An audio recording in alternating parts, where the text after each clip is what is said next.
everyone, welcome to my YouTube channel. I hope you all are doing great. Today we gonna talk about a very interesting topic about Instagram privacy.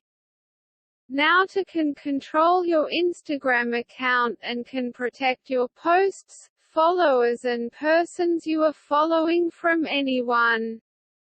I will show you how you can set your controls step by step.